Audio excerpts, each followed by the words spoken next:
When my mother was 15, she was stricken with polio. Doctors told her she would probably not even survive, and if she did, she would never walk again, and she did. It was a pretty amazing story. She had 7 kids. I was the youngest of 7 and the only girl.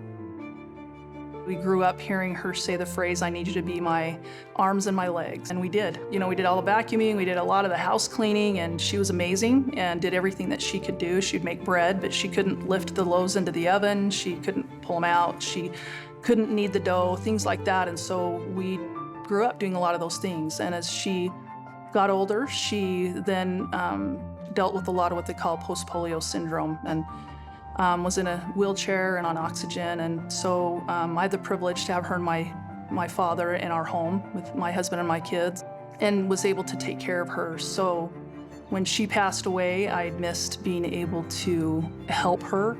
So as I started thinking about going back to school and what I wanted to do, it resonated with me to be a nurse.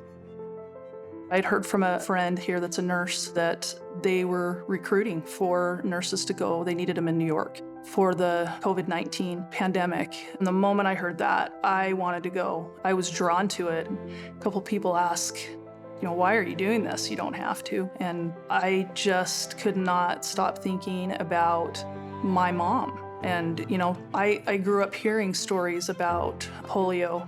I remember her talking about medical personnel, doctors, nurses, and she had one nurse in particular that changed everything for her and made things so much better for her. And because of that, I was given a pretty amazing mother and a pretty amazing life because of her.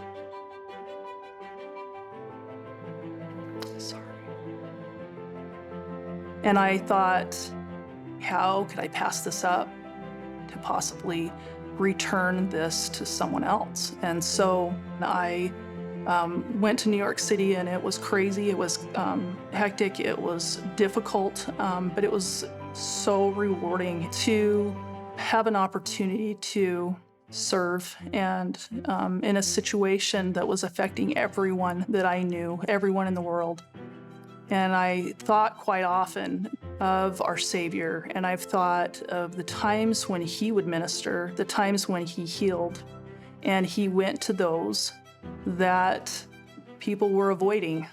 I felt that when I could view people the way that our Savior sees them, it helped me to better comfort, to better care, to better minister, to better serve them.